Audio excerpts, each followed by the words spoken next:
Hello and welcome to the Gooner Talk, back again with you guys for another episode of our Let's Talk Arsenal series after Arsenal have won quite considerably 5-3 against Nurnberg in their first official game of their pre-season fixture schedule. Of course, we go to the US tour next week, in which we'll play Everton and Orlando City and Chelsea. But this was kind of the pre-drinks, if you like, before the US tour. And if this is a pre-drinks, this is quite similar to some of the pre-drinks when I was at university. I have to say that's it's a pretty heavy pre-drinks because, my goodness, Arsenal do know how to put on a show sometimes. I was covering the game for Football.London, doing the live blog, and when you have a pre-season game and a live blog, you think, it's going to be pretty chill. Just going to have a look at the players that are coming through, the signings, the youth guys. No, they want to absolutely drive me mad. They want to drive me insane. They want to have me typing like a frantic. There's like a GIF of Jim Carrey in Bruce Almighty where he's just like typing like absolutely crazy. That was how it felt. That was how it felt doing the live blog today. It was ridiculous. We're going to talk all about this and more, of course, with you guys in the chat box. We're going to get your reactions as well. So I'm looking forward to seeing what you guys have got to say. It's very interesting, when people join a chat box, what their first comment is.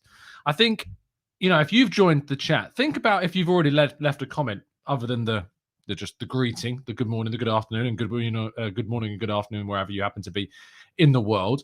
But think about the comment that you left first. I always find that, that's a pretty good measure of kind of a person's mindset going into talking about games. And, just scrolling through the chat box, I can already see a mix of positives and negatives. But just think about, what was the first comment you left? Was it something really positive about the game? Was it a criticism? Because these preseason games, for me, they are an experience to just kind of get a bearing of where the players are at. They're an exercise to gain fitness. They're an opportunity to give the youth a chance to play with senior players and an opportunity to integrate brand new signings. So if we're making judgments on players based off of 45 to 90 minutes of football, I'm not sure that we've learned, however old we are, that that's probably not the best thing to do. However, it won't stop me from saying that Gabriel Jesus might be the greatest striker of all time. What a debut. Honestly, so good. Just absolutely fantastic. The goals that he scored were everything that I've wanted to see in an Arsenal striker for a long time. We've had good finishers. Lacazette and Aubameyang were good finishers. They scored plenty of goals in difficult situations. Aubameyang even had a bit of the movement, a bit of the speed about him as well. But Jesus brings me a lot of the characteristics I've been looking for that we've had in finishing and movement, but also just the creativity, the link up, the intelligence, the timing of some of the runs, the movement. It was just exquisite. I think that the difference between the Arsenal before he came on and the Arsenal that was there we saw after the halftime whistle was night and day. And I would put 70% of that down to Gabriel Jesus' introduction. I think Gabriel Martinelli and Elneny certainly had a big hand in that as well. And that's not just because of Elneny's long shot. Elneny came on and was really good. And I mean really good. Genuinely really good. And he's going to need to be, because we're going to need him this season. We don't know how many midfield signings we're going to make this season. We don't know how many are going to be brought in. And I think that Elneny, whilst he's Elneny, and that isn't the most inspiring of moves, it's not the most inspiring of players, we might need him. And if we put in performances like that, I'm going to be very happy with him. But I do hope Arsenal strengthen, of course. It's what I want. And I'm not going to be sitting and making excuses like, we've got Elneny, so we don't need Tielemans. We don't need these guys. Obviously, we do need to strengthen. But, when you see performances like that, it does give me encouragement that hopefully we can see more from a player like him. Let's get some reaction from you guys in the chat box. Let's see what you guys have got to say. And Mr. S says, come on, Tom. Roll the beats, because I know a lot of people enjoy our intros and outro videos. They are very good. Beautiful evening indeed, G-Dog. Thank you for joining. Absolutely, as always, Mikey, good evening to you, to Brad, to Rancid Pumpkin, who says, Are we going to celebrate next Christmas on the April 3rd, the birth of the one and only Jesus? Unbelievable. Oh, Jesus, Temi. Oh, Jesus, indeed. Jesus, that's all, says Noah. That's it. No more comments from Noah throughout the entire show. Just Jesus, and Jesus saves, says NSW. Fantastic. Indeed. Jack says, Matt Turner looked very... Is that Jack's first comment of the whole video? This is what I was talking about at the start of the show. You watch that game, and the first comment, the first one you put in, you join a show that's talking about a game in which we've won 5-3, in which our brand new record's not really up there, but one of our records, he's up there in the top 5 signing strikers, has scored 2 great goals, a great second half performance. The first thing on your mind is Matt Turner is a bit shaky. I was listening to Hugh Izzy's space a sec. Actually, I kept on tuning and I kept dipping in and dipping out because I had to focus on writing. I couldn't believe what I was listening to.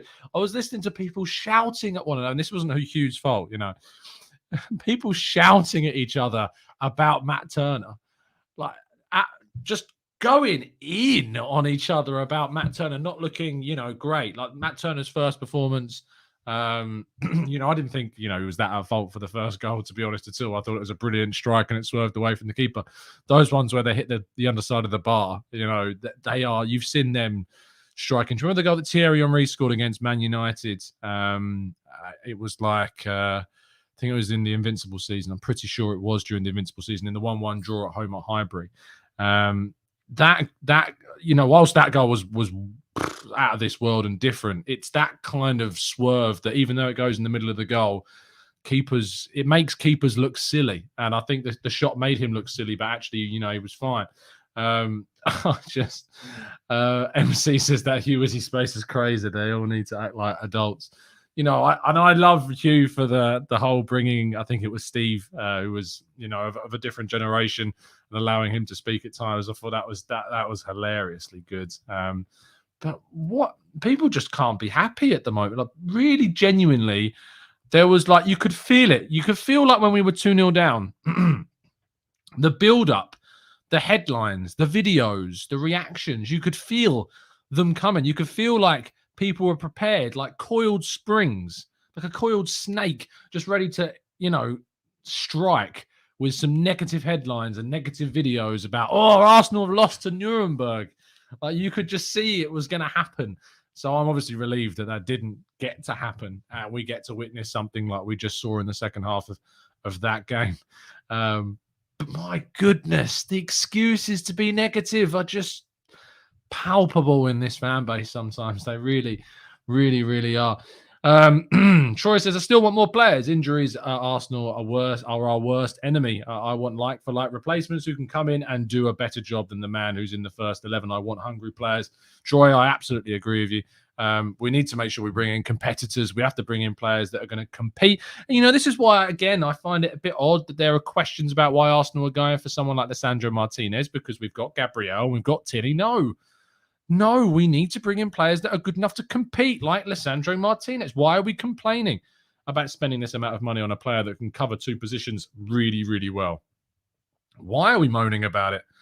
We might not end up getting it, which I'm gutted about, absolutely. But, these are the types of players that we need to be going for. And that's what I want to see at the club. Go says, what I love about the attack of Jesus is that he stretches defenders. Both own goals would have been there if he's their defender, and didn't score them. He's a proper number 9. What Laka was never. Insane pressing. Just the energy. Oh, by the way, shout out to Marquinhos. When he came on, the energy was there. Clearly, just that inspiration from Jesus. You could see the energy just kind of bleed into Marquinhos' performance, and he was really solid. I liked what I saw from him. Dave, I absolutely agree with you. I liked the cut of Marquinhos' jib. Is a good way to put it. Yeah, he was exciting, and I'm looking forward to seeing what he brings. A front 3 of Marquinhos, Jesus, and Martinelli, the Brazilian front line. That's something I'm intrigued by. Bukayo Saka, you got competition, my son. I mean that from Jesus, because Eddie Nketiah, who was a very lonely figure in the first half, second half, Eddie Nketiah came alive, and again, probably spawned off the back of Gabriel Jesus' introduction. But Jesus and Nketiah really, really, they emphasized each other. They made each other better. Nketiah in particular was absolutely kind of emboldened and reinvigorated, I think, in the second half. That assist for Jesus, I think, shows us those two could play together. I know that we're going to start seeing possible formations and 4-4-2s and 3-5-2s be suggested. But Jesus can play wide. We know that he can play wide. I have no issue with seeing Nketiah start at striker and Jesus playing in a wide area. So many people have written off Nketiah and have been frustrated by the fact that we've not signed someone. Instead, we've renewed Nketiah. But if we get the Nketiah, that we saw in the 5 goals that he scored in those last 8 starts, and we get that across a whole season, there's no reason why we can't find a striker in Nketiah that can finish, that can score goals, that can press, that can create, that's got good movement. He showed that. He's not the finished article, don't get me wrong, and we need a lot more from him to prove that he is going to be an asset to this club. But I am not writing Eddie Nketiah off. Absolutely no way. Let's put it this way. Or I saw a comment and it nearly influenced my view. If I had the choice, this is one for you guys in the chat box. If I had the choice between spending £60 million on Richarlison and say, let's add him to Jesus, £60 million on Richarlison, or I can spend that £60 million on a midfielder or a versatile defender, let's say, and you renew Nketiah, I think I lean towards spending my money on the midfield. I really do lean on more towards spending the money on the midfield and the defence and say, let's renew Nketiah. And it'll be interesting. Who's going to score more goals for their club next season, Nketiah or Richarlison? That would be an interesting thing. Maybe we can revisit this video. Maybe I'll look like an absolute mug. Richarlison goes off, scores 30-odd goals. But, who knows? I'm really intrigued. And obviously, we do these shows and they're very reactionary and they're very in the moment and emotional. And tomorrow morning, I might even watch back this video and go, what on earth were you chatting about? Richarlison's an established Premier League player and Eddie Nketiah's got a lot to improve and a lot to prove. But yeah, let's see who has the highest goal tally next season between Richarlison and Nketiah. Because let's be real, Jesus. We're not talking about Jesus competing with Richarlison. No, and a different level. Sorry, he's on a different plane to Richarlison.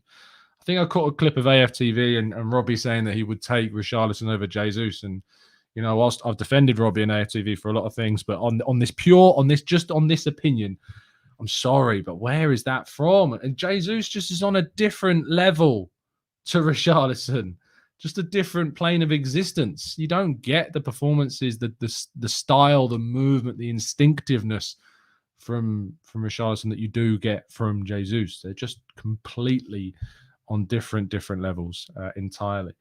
Frank says Sambi had to grow into the game. Look, Sambi had a really difficult first half, playing in that lone 6 role. If you're going to play him as a 6, it has to be alongside a Xhaka or a Partey. You're not going to get the best from Sambi Lokonga in an Arsenal team playing as a lone 6. You're just not. It's just not his best position. I think he can play well as a defensive mid or as a deep line playmaker-ish next to another one in a 4-2-3-1. But in a 4-3-3 where you're going to play him as that 6 behind 2 other players, no, I'm not sure that's him. I really don't think so. And that's why when in the second half, Elneny went and sat in that 6 role, even though he did get forwards, and Lokonga went forward on the left-hand side. The freedom of the guy, then we saw the Lokonga that I've seen last season. Then we saw the ability for him to progress the ball, to link up play, to get stuck in, to be more free, to improve his movement. I saw that from Lokonga in the second half. And I get so sick of people telling me he's not ready, he's not good enough.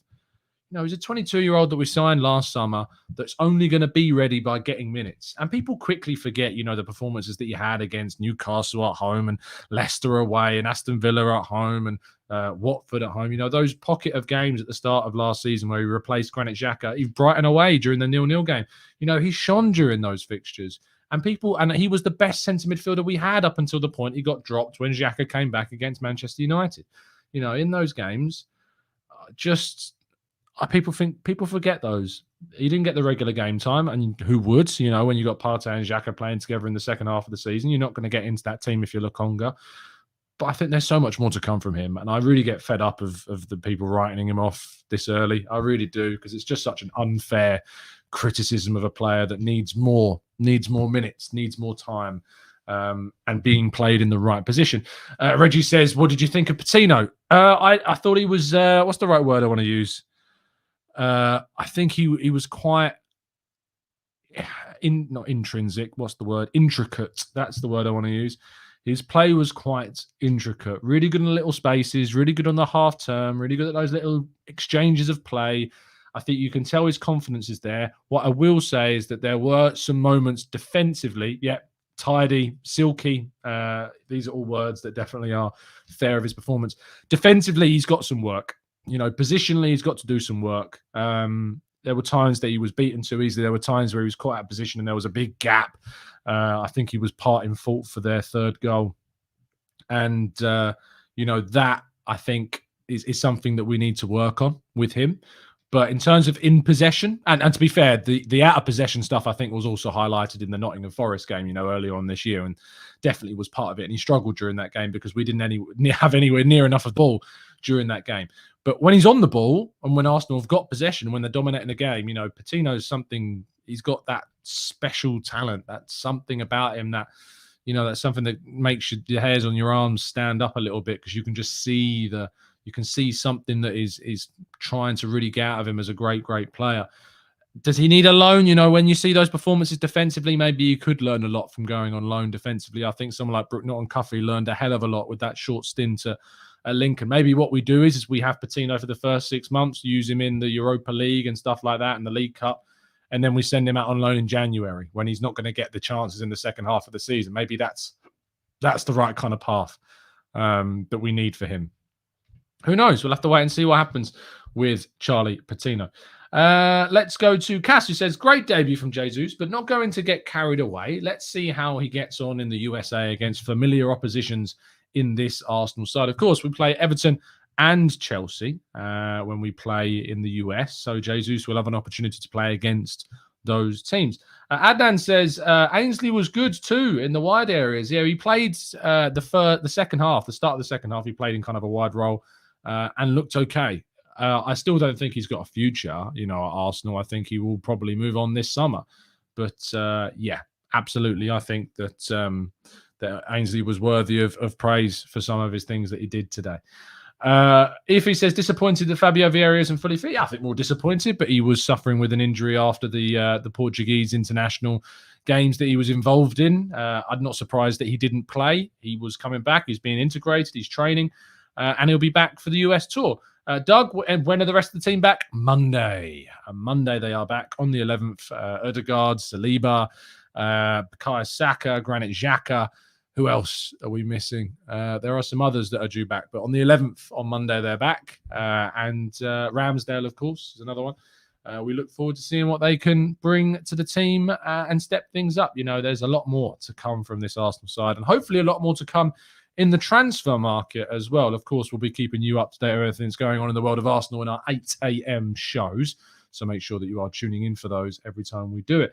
Ian says, how many goals do you think Jesus, Eddie, Saka, Smith Rowe and Martinelli would score in the Premier League? We need 75 to 80 goals from the whole team.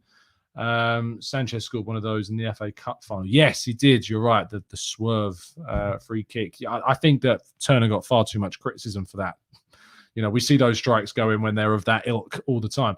In terms of how many goals do those players need to get, you'd hope that Jesus is getting 15 plus Premier League goals next season. You're hoping that Eddie's probably chipping in with 10 plus Premier League goals next season. Fingers crossed. Saka, we need again 10 plus. Smith Rowe, Martinelli, I lean on more. I think Smith Rowe is actually going to struggle this season for regular game time. Martinelli, I'd like to see break the 10 goal mark as well. We only got half of that, I think, ish around that figure last season. So we need to see some double figures in goals for Martinelli. They need to be big parts of that. So, yeah, Jesus, Eddie, you're looking at 25 goals between them. Martinelli had another 10, 45 goals between the four of them. I think that would be good, a return. Then Smith Rowe, Gabriel, Ødegaard, Fabio Vieira. Who else have we got that I'm forgetting? I'm sure there's others. Marquinhos, who knows? Potentially a wide player if we bring them in. Maybe a Yuri Tielemans type player. All of these guys are going to add goals. We know that we get goals from Tierney sometimes too. So there's plenty more, I think. I think there's plenty more goals in this squad. And I think that 75 to 80 goals is achievable. We got, I think, 61 last year. I think I'm right in saying that. So we need to score 14 more goals. These players are a year older, a season more experience. We're getting better players in Jesus and Vieira and hopefully some more players too this summer as well.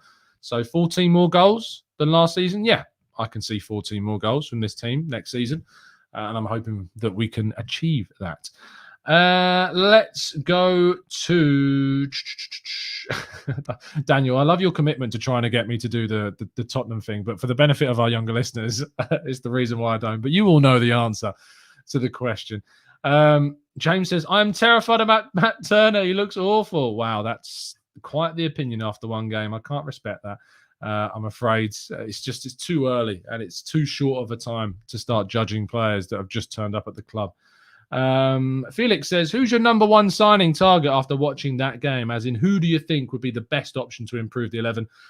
Yuri Tielemans still comes to mind. I think we could have really done in the first half with someone that would have grabbed the game by the scruff of the neck like Tielemans can do with the ball, progress it, play it forwards, speed it up. We were so slow in the first half, really, really slow. And I think maybe Smith Rowe would have benefited a bit more. Nelson on that left-hand side might have benefited a bit more if we had Tielemans in that team. So, yeah, I'll probably lean towards Tielemans. That said, the left-back position looked an area of weakness. Tierney was awful.